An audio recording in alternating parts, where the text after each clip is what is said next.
When the sun rose over the Pacific in 1941, Japan ruled the skies. From Pearl Harbor to the jungles of Burma, the red-circled wings of the Imperial Navy seemed unstoppable. Their pilots flew with precision born from years of war in China, and they did it in a machine that looked almost alive, the Mitsubishi A6M Zero. It was light, graceful, deadly. It could outclimb and outturn anything the West had built. In those first 6 months after Pearl Harbor, it owned the air. And opposite it stood an aircraft the Japanese dismissed before they even met it. A stub-nosed, squat little fighter called the Grumman F4F Wildcat.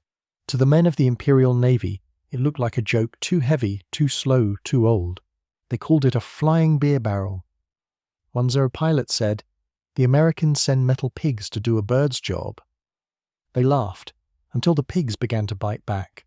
Before the war, Japan had perfected the art of air combat.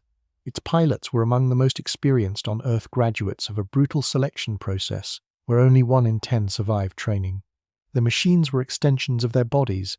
The Zero's controls light as silk, its range unmatched, its maneuverability legendary. When American intelligence first analyzed it, they couldn't believe the numbers. The Zero could climb at over 3,000 feet per minute and turn inside anything with wings. Its designers had stripped away armor and self-sealing fuel tanks to keep it impossibly light, a design philosophy that sacrificed protection for grace. It was, in every sense, the sword of the Pacific.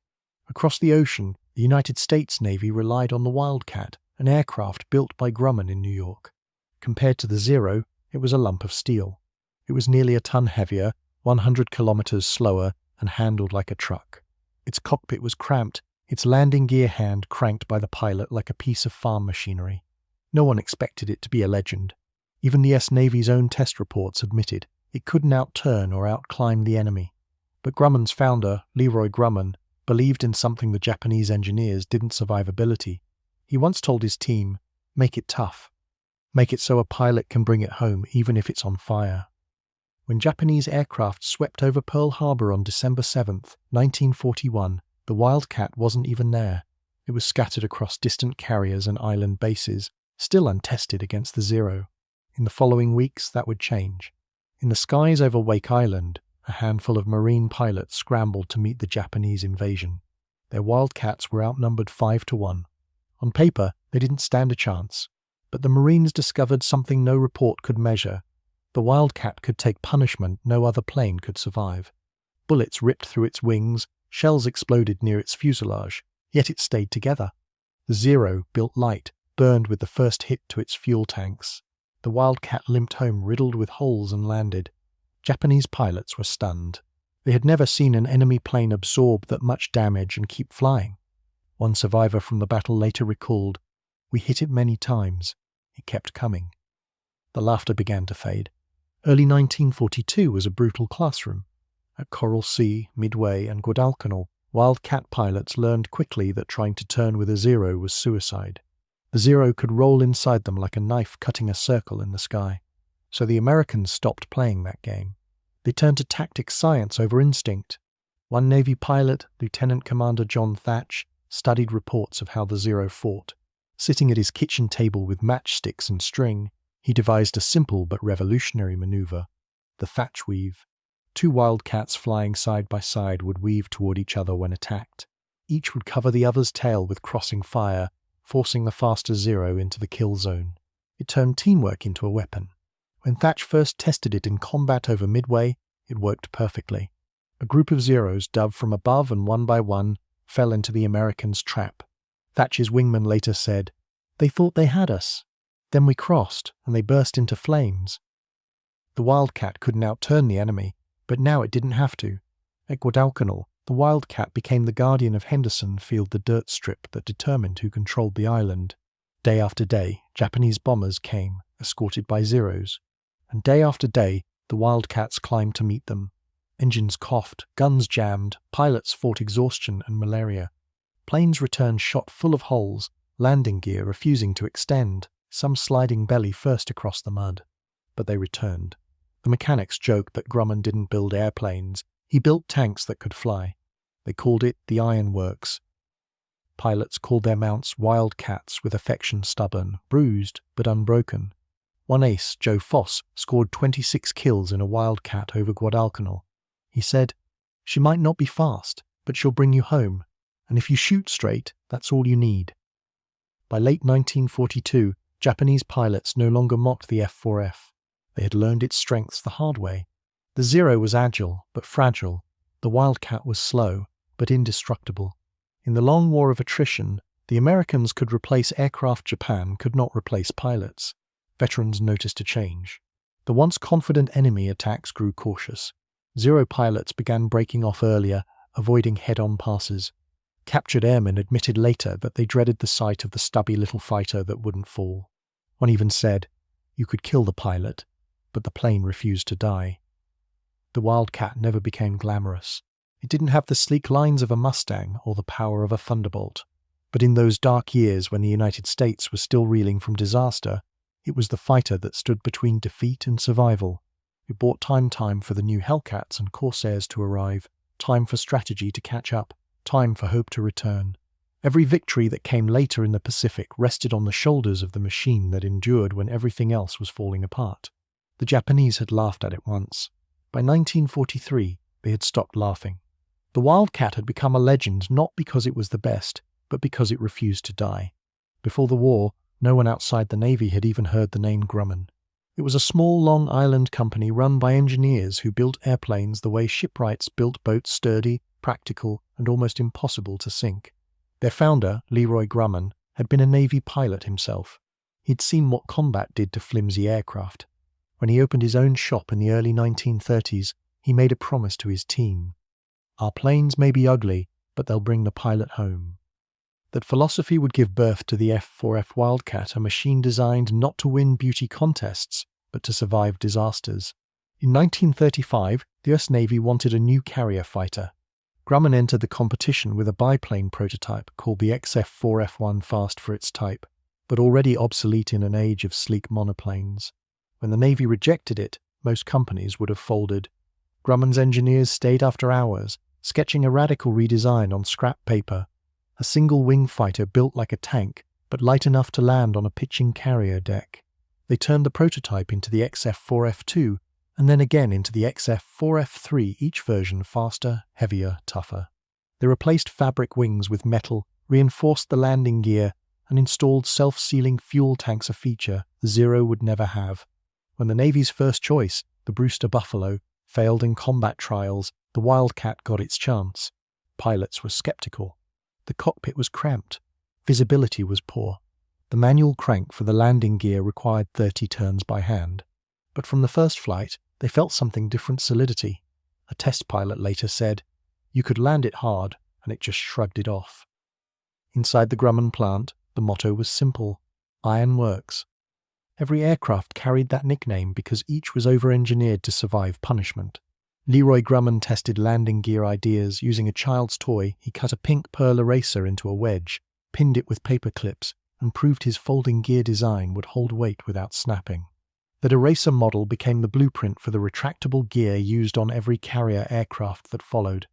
Grumman's engineers obsessed over the smallest details: thicker armor around the cockpit, a firewall behind the engine, redundant control cables so a single bullet wouldn't cut ailerons, a radial engine that could keep running even with cylinders shot out.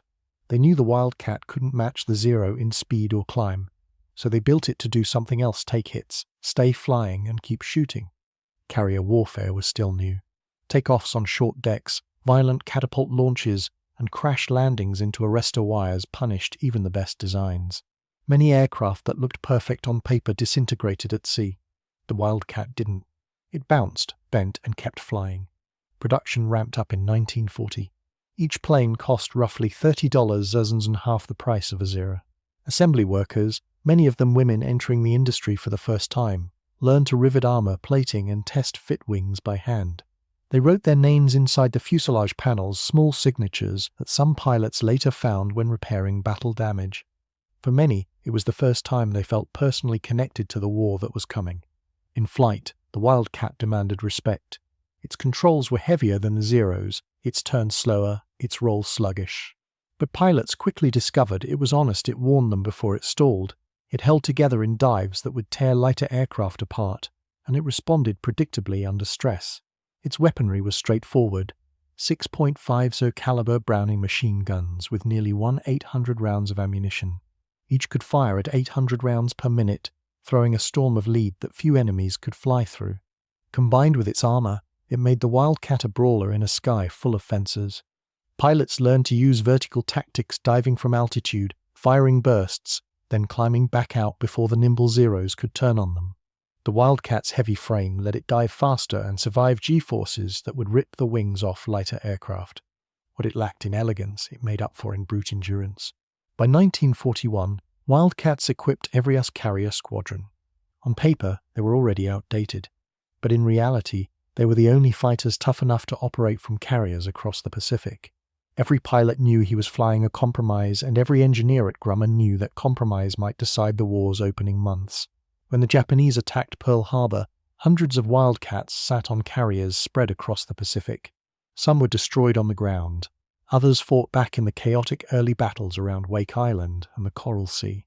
And in those first engagements, the aircraft that everyone had dismissed proved its worth. One Marine pilot wrote home after surviving 3 dogfights in a single day. "The Zero can dance all it wants. The Wildcat just takes it and keeps coming. I think that's why I'm still here." The Wildcat embodied the American belief that technology should serve endurance, not perfection.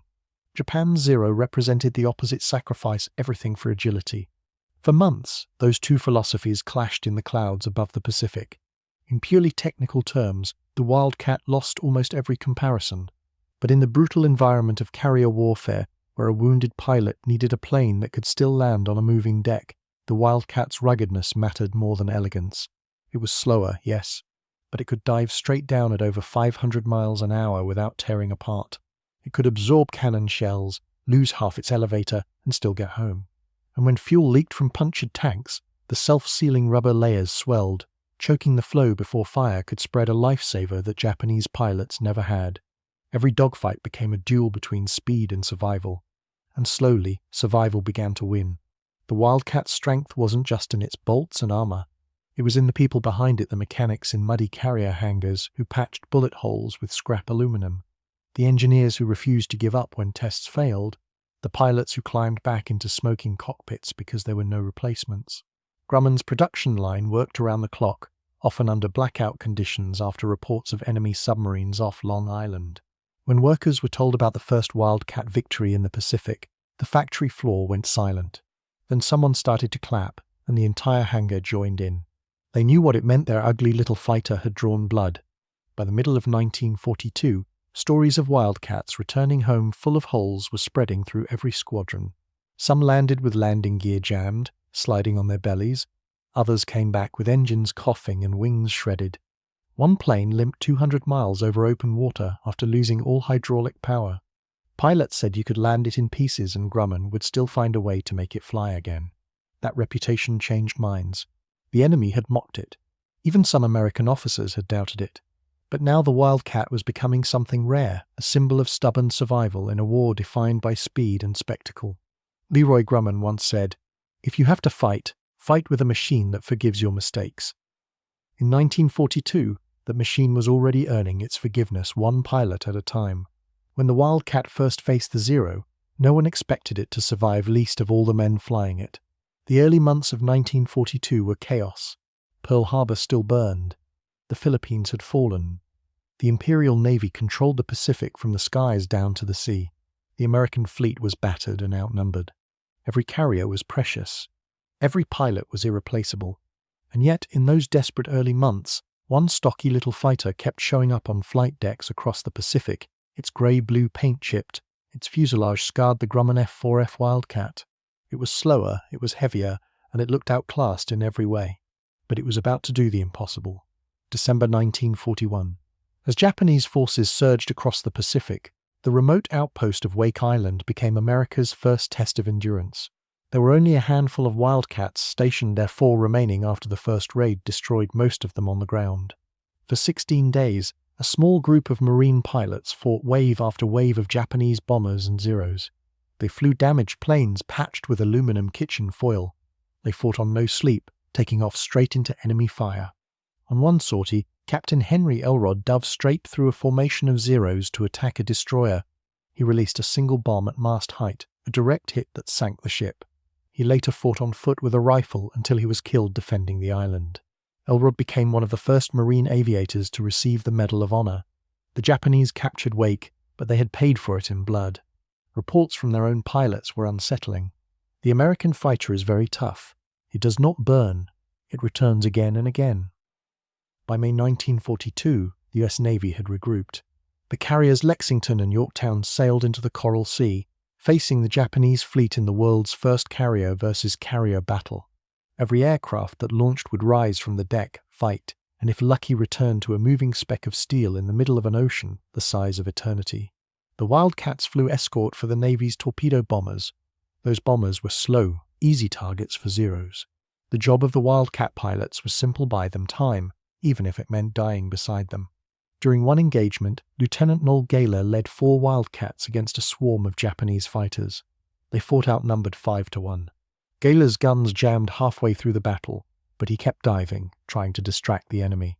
When his aircraft landed back on deck, it was riddled with 67 bullet holes and still flying. He stepped out, looked at the crew chief and said, "Tell Grumman she's still in one piece." The Battle of the Coral Sea ended in what historians call a draw, but for the first time, the unstoppable Imperial Navy had been stopped, and it was the Wildcat that had made it possible. 1 month later, the Pacific would change forever. June 4, 1942. The Battle of Midway. The US Navy's 3 carriers Enterprise, Hornet and Yorktown faced 4 of Japan's best. Outnumbered, outgunned and flying aircraft considered inferior, the Americans prepared for what many believed would be their final stand. As Japanese bombers closed in on the Yorktown, Wildcats roared into the air to intercept them. The Zeros came with them faster, higher and eager for blood. The first dogfights of Midway were chaos. Tracer fire cutting across the blue sky, planes twisting, spiraling, exploding. The Zeros attacked in tight circles, dancing around the heavier Wildcats. But us pilots had learned their lessons. They used diving attacks and coordinated maneuvers instead of trying to outturn the enemy. When one Wildcat's wingman was attacked, the other cut across his tail, firing bursts of .50 caliber shells into the path of the pursuing Zero. It was the Thatch weave, the new tactic designed by Lieutenant Commander John "Jimmy" Thatch, a quiet, methodical pilot who had spent nights at his kitchen table testing ideas with matchsticks and string. Now, over Midway, it was about to change everything. When Thatch's group encountered Zeros, the enemy came screaming down from above. Thatch called over the radio, "Weave now." His section turned toward each other, crossing paths like scissors closing. As the Zeros followed, they flew straight into a trap of interlocking fire. 2 Japanese fighters fell in flames. The rest broke off in confusion. When Thatch's Wildcats returned to the carrier, pilots crowded around him. He had done what no one thought possible, beaten the Zero in a fight. One pilot later said, "We couldn't turn with them, so we turned against them." The Thatch weave spread through every squadron in the Pacific. It became standard doctrine, the symbol of how Americans learned to fight smarter, not harder. After Midway, the war didn't slow down, it intensified. The US landed Marines on a small island called Guadalcanal. For 6 brutal months, that patch of jungle became the focus of the entire Pacific War. At its heart was Henderson Field, a muddy strip carved out by hand, defended by Wildcats. Every day, Japanese bombers tried to wipe it off the map. Every night, reinforcements and supplies struggled to get through. Pilots slept in trenches beside their aircraft. They ate canned rations and fought malaria as fiercely as the enemy. When the alarm sounded, they sprinted to their planes, engines roaring before their seatbelts were even fastened. In those skies, the Wildcat earned its legend. It didn't always win, but it refused to die. Its armor saved countless pilots. Its guns chewed through Japanese bombers that had never faced such heavy fire. And when Zeros chased them, American pilots used every ounce of training, teamwork, and raw stubbornness to survive. Marine ace Joe Foss scored 26 victories over Guadalcanal, all in a Wildcat. He called it a friend that could take a beating and still bring you home. Another ace, Butch O'Hare, downed 5 bombers in a single mission, earning the Medal of Honor. The Japanese pilots who once mocked the Wildcat began to take it seriously. One captured flyer told interrogators, "You cannot shoot them down. They come back even when burning." By late 1942, something remarkable had happened. The Wildcat, the underdog of the skies, had done what no one expected. It had stopped the Imperial advance. The tide of the Pacific War was turning. New aircraft were on the horizon, the F6F Hellcat and F4U Corsair faster, more powerful, built from everything learned through the Wildcat's brutal experience. But the men who flew those future legends would never forget what the stubby little fighter had done for them. When they had nothing else, they had the Wildcat, and the Wildcat had never given up. At war's end, Japan's top surviving ace, Saburo Sakai, admitted in his memoir that he had underestimated the American fighter. He wrote, "The Wildcat was slower and less maneuverable, but the pilot was brave and the machine was strong. It was not easy to kill. It was respect hard-earned, paid for in oil, smoke, and lives. The Wildcat wasn't designed to win duels. It was designed to win wars by lasting long enough for victory to arrive. The first year of war had taught American pilots a brutal lesson. Courage alone wasn't enough. The Zero could turn tighter, climb faster, and strike first. To survive, the Wildcat had to become something else, a machine of discipline, coordination, and calculation. The pilots who flew it had to evolve too. Before the war, American fighter training borrowed from the Great War. Each pilot his own duelist, circling until one ran out of luck. That philosophy died over the Pacific. Marine and Navy squadrons learned the hard way that a lone Wildcat lasted maybe 20 seconds against a Zero. The solution came not from brute force, but from geometry and a new way to think about the sky. Lieutenant Commander John "Jimmy" Thatch was the kind of officer who solved problems with pencil and string. At his kitchen table in San Diego, he laid out matchsticks to represent aircraft and moved them across a chart. His question was simple: how can two slower planes defeat one faster opponent? The answer was elegant: two Wildcats flying side by side would weave toward each other whenever an enemy attacked. The pursuer, focused on one target, would cross directly into the other's line of fire. It was a dance of timing and trust, soon known as the Thatch Weave. The weave's first real test came over Midway. Thatch's 4 Wildcats met a swarm of Zeros diving from the sun. "Weave," he called. The two pairs crossed like scissors. Tracers carved arcs of orange through the blue. 2 Zeros went down. The rest broke formation in confusion. Word spread quickly. Pilots practiced the maneuver over Henderson Field, shouting commands through open canopies. Some cursed the coordination required. Others called it witchcraft. But once mastered, it gave the Wildcat something the Zero could never match: teamwork. The Japanese prized individual skill. The Americans turned cooperation into a weapon. Another lesson came from observation. The Zero could twist through a turn but bled energy doing it. The Wildcat, heavier and sturdier, could dive faster, gain speed, and convert altitude into momentum. Veterans began using boom and zoom tactics: attack from above, fire a burst, and climb away before the enemy could react. They refused to fight on the Zero's terms. Captain Joe Foss, the Marine ace on Guadalcanal, drilled it into new pilots. Don't turn with him. Hit once, climb, and come again. It worked. Every engagement became a calculated trade of altitude and patience. The Wildcat wasn't winning by agility, it was winning by physics. Guadalcanal became the laboratory of this new air science. Pilots arrived green and terrified, and within weeks became instructors to the next wave.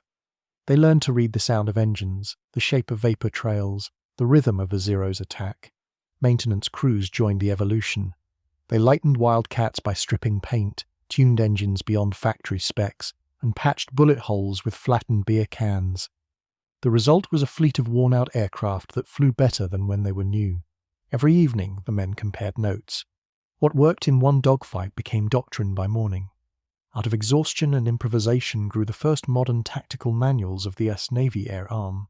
By late 1942, the transformation was visible not only on Allied flight decks, but in the eyes of the enemy. Japanese pilots had entered the war believing themselves invincible. Now they faced opponents who refused to play by old rules. They found formations that defended each other perfectly, pilots who dove instead of turned, aircraft that returned riddled with holes yet still fought the next day. Intercepted radio chatter captured their frustration. The blue planes will not die. The psychological edge shifted. The laughter that had once greeted the Wildcat's arrival turned into wary silence. Even when Zeros outnumbered them, the Americans looked confident. Confidence in war is a weapon. By 1943, the Wildcat had given all it could. Its successor, the F6F Hellcat, rolled off the same Grumman lines, larger, faster, and armed with everything learned from 2 years of trial by fire. The Hellcat would become the top-scoring fighter of the Pacific War, but every pilot who strapped into one carried the instincts the Wildcat had taught: trust your wingman, dive for energy, never fight fair. Without the battered F4F, there would have been no Hellcat victories, no Corsair legends, no final march to Tokyo. Historians often describe technological leaps as miracles of invention. The Wildcat's leap was different. It was adaptation through necessity. It turned defeat into data, fear into formula, chaos into choreography. By the end of 1943, the US Navy no longer feared Japanese pilots. It studied them. The hunters had become the scientists, dissecting enemy tactics and designing counters before the next battle even began. The aircraft itself remained humble, short-legged, stub-nosed, dented from years of combat, but its influence reshaped the doctrine of air warfare forever. The Wildcat was more than an airplane. It was a teacher. It taught its pilots patience, discipline, and humility, that survival mattered more than glory, that teamwork beat talent, that brains could beat beauty.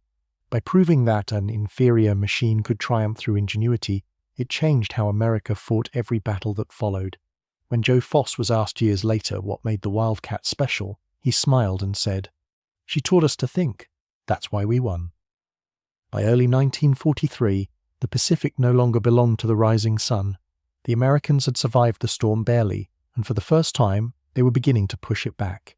The reason wasn't one miracle weapon, or a secret advantage hidden in a lab. It was something simpler: endurance. Endurance built into machines, and endurance beating in the men who flew them. At the center of that transformation was a fighter that refused to die: the Grumman F4F Wildcat. In the humid dawns over Guadalcanal, the war had turned into a rhythm of exhaustion. Every morning, the drone of Japanese bombers rolled in from the north. Every morning, the Wildcats of VMF 121 and VMF 223 clawed into the sky from Henderson Field. They took off from mud, through rain, dodging palm trees. Engines coughed black smoke, landing gear sometimes jammed halfway. Those pilots were fighting not only the enemy, but fatigue, fever, and the ocean itself. Yet through all of it, the Wildcats kept coming back. Mechanics would count bullet holes, patch them with tin from ration cans, and send the same plane up again the next day. The Marines started calling their battered aircraft Iron Cats. They weren't sleek predators, they were survivors. Among those flyers was Major Joe Foss, a South Dakota farm boy who had learned to shoot ducks before he ever touched an airplane. By 1943, he'd become America's top ace. Flying the old Wildcat, he racked up 26 kills in just 95 days. He said later, "The Wildcat and I were the same: stubborn, not fast, but too mean to quit." His squadron, the Cactus Air Force, made the difference between life and death for the Marines on the ground. Every Japanese bomber they stopped meant fewer men lost in the jungle below, and every Zero they downed chipped away at the myth of Japanese invincibility. For the Japanese Navy, those months were a bleeding wound. They still produced fine aircraft, but their pilot training system could not replace the aces lost over Guadalcanal. Each Zero that fell took with it years of experience. Each Wildcat that returned carried home a pilot ready to teach the next wave. American tactics matured daily. Flights flew in disciplined pairs, weaving across the sky. They used altitude like ammunition, diving through enemy formations and climbing out of reach. Every fight became a study in patience. Every victory was shared by the team. By contrast, Japanese units clung to the code of the lone warrior. Individual skill won glory but lost wars. At night, the island shook with bombardments from the Tokyo Express Japanese destroyers shelling the airfield. Pilots slept in muddy foxholes beside their planes. When morning came, they dug their Wildcats out of the dirt, brushed off the palm fronds, and took off again. Mechanics joked, "The paint doesn't have time to dry before it's full of holes again." One night a bomb detonated beside a revetment, flipping a Wildcat onto its back. The crew righted it at dawn, patched a few lines, and Foss flew it later that afternoon. That was the Wildcat spirit. If it still had wings, it could fight. While the Marines bled in the Solomons, the US Navy was learning to use carriers as a single, coordinated weapon. At the Battle of the Santa Cruz Islands in late 1942, Wildcats escorted torpedo bombers through curtains of flak and Zeros. They took staggering losses, but for the first time Japanese carriers turned away. At Tarawa, Kwajalein, and the Gilberts, the pattern repeated. Every island taken was another step toward Tokyo, and the old Wildcats, though being replaced, were still there on escort carriers, supporting landings, covering convoys, fighting until the last bolt shook loose. By 1943, a new aircraft began to appear on carrier decks, the F6F Hellcat. It looked like a Wildcat's bigger, meaner brother, faster, heavier, deadlier. But under its skin, it was the same philosophy: strong armor, rugged build, and the ability to forgive a pilot's mistake. Everything that made the Hellcat a legend was born from the Wildcat's suffering. Japanese pilots soon realized the sky itself had changed. Their once supreme Zeros now faced enemies that were faster, better armed, and flown by men who no longer feared them. In radio intercepts, one Zero pilot's final transmission said it all: "We can no longer match their skill." When the war ended, surviving Japanese aviators spoke openly of their surprise. They had entered the conflict certain of victory. Then came the Wildcat, the stubby American fighter that absorbed punishment, ignored fire, and still clawed for the sky. Ace Saburo Sakai wrote, "The Wildcat's pilot had to be shot many times. We thought them careless. We learned they were brave." In that grudging respect lies the true measure of success. The aircraft the enemy once mocked had earned honor from those who had tried hardest to destroy it. The Wildcat began the war as a stopgap. By 1944, it was a symbol, the bridge between the desperation of Pearl Harbor and the triumph of the Marianas. Even as newer planes took over, the Wildcat continued flying from small escort carriers in the Atlantic and Pacific, hunting submarines, guarding convoys, and striking shore targets. It served to the very end of the war proof that durability can be as powerful as speed. The Wildcat story isn't one of perfection. It's a story of flaws turned into strengths. It was slow, heavy, and awkward to land. But it was also forgiving, loyal, and fearless. It didn't make legends through glory, it made them through persistence. At Guadalcanal, the Marines called their planes the Cats. When a damaged one limped home with oil streaming from the engine and wings shredded, men on the ground would cheer. It meant one more pilot alive. One more tomorrow. By the time the last Wildcats left the front lines, the Pacific had changed forever. The American fleet now spanned horizons, carriers brimming with newer fighters born from the lessons of that squat little plane. The Zero's reign had ended. The laughter that once echoed from Japanese cockpits was gone. The war that began with shock and humiliation had become a war of mastery. And in the center of that transformation stood a fighter that taught a nation how to endure. It didn't win because it was the fastest. It won because it never gave up. When the guns finally fell silent over the Pacific, the wreckage of war stretched from Hawaii to Tokyo Bay. Among the twisted metal and empty airstrips sat hundreds of battered Wildcats, scarred, oil-stained, some patched with tin, others resting on flat tires. They looked tired, but they had every right to, because without them, the story of victory might have ended before it began. The F4F Wildcat began as a compromise, a stopgap fighter built, while better designs waited on drawing boards. Yet by sheer necessity, it became the backbone of American air power at its darkest hour. When the world looked hopeless, it was the Wildcat that stayed aloft. It survived Pearl Harbor, Coral Sea, Midway, and Guadalcanal. It protected convoys in the Atlantic and watched over landings in the Solomons. In every place where American forces held on by their fingernails, you could hear the deep growl of a radial engine built on Long Island, the sound of a machine that refused to die. By 1943, Grumman's engineers had already moved on to the F6F Hellcat, a new design meant to fix every flaw the Wildcat had revealed. It was faster, heavier, and could climb like a rocket, but beneath the sleek curves beat the same heart. Self-sealing tanks, armored cockpits, landing gear tested by a pink eraser model on Leroy Grumman's desk. Every improvement on the Hellcat was a lesson paid for by Wildcat pilots over the Pacific. When the Hellcat entered combat, it dominated. It shot down more than 5,000 Japanese aircraft, nearly 3/4 of all aerial victories by US Navy pilots. But every Hellcat ace knew who had handed them the torch. They called the F4F their old man, the plane that raised them. Unlike the glamorous Mustang or the screaming Corsair, the Wildcat never became a poster child. It wasn't fast enough for the magazines or sleek enough for movie reels.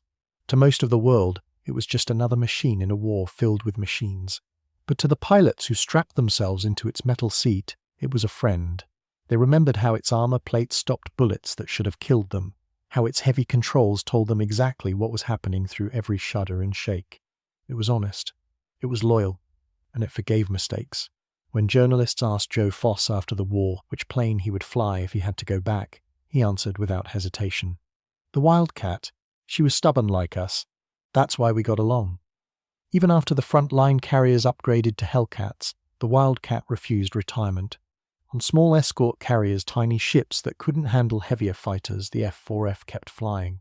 It hunted submarines, guarded convoys, and strafed beachheads from Normandy to Okinawa. Pilots called it the FM2, the last version built by General Motors when Grumman's lines were busy with Hellcats. It had a more powerful engine and a taller tail, but it was still the same rugged soul. Those Wildcats escorted invasion fleets across the world, proving that even in the age of bigger and faster, reliability still won wars. One escort carrier pilot later said, "We didn't have the new toys. We had the old cat and she never scratched the wrong target." The Wildcat's true legacy wasn't just in aircraft design. It reshaped how the Navy thought about air power. Before the war, carriers were considered fragile and expendable. After the Wildcat's defense at Midway and Guadalcanal, they became floating fortresses. The tactics invented by Wildcat pilots, mutual support, altitude discipline, coordinated energy fighting, became the foundation of modern naval aviation doctrine. Even today, when carrier wings operate with radar and missiles, their formations trace invisible lines first drawn by the Wildcats weaving over the Pacific 80 years ago. In post-war interviews, Japanese aces who had once dominated the Pacific spoke candidly about their opponents. Saburo Sakai called the Wildcat the toughest small fighter of the war.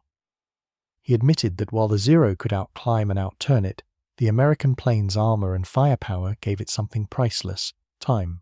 Time to recover, time to think, time to live. That acknowledgement, coming from men who once mocked it, completed the circle. The laughter of 1941 had become silence, and silence had turned to respect. The Wildcat embodied the character of the generation that built it: plain, stubborn, functional, and utterly determined. It taught the US Navy that success comes not from perfection, but from persistence. It taught pilots that cooperation could beat arrogance, and that survival was its own kind of victory. In museums today, you can still see them: small, round-bodied aircraft sitting quietly beside larger legends. Children walk past them toward Mustangs and Corsairs, not realizing that these dull blue planes once carried the weight of the free world on their wings. If you stand close enough, you can still smell the oil and hear the echo of that radial engine, patient and low, like a heartbeat that refuses to stop. Every generation of pilots inherits something from those who came before. For modern aviators, the Wildcat's lesson is clear. Technology changes, but courage and teamwork never go out of date. The metal may evolve, but the spirit stays the same. When the first stealth fighters flew from carriers decades later, engineers looked back through the archives. In the design margins of a 1940 blueprint, they found a note scribbled in pencil by a Grumman draftsman: "Make it strong enough to bring the pilot home." 80 years later, that remains the unofficial creed of naval aviation. In the end, the Wildcat story is not about speed or glamour. It's about a fighter that arrived too early, stayed too long, and saved a world unprepared for what came next. It was the underdog that stood its ground when everyone expected it to fall, the aircraft that carried a nation from despair to dominance. It is the story of every pilot who climbed into a cockpit knowing he was outmatched and took off anyway. Because sometimes history isn't written by the fastest. It's written by the ones that won't go down.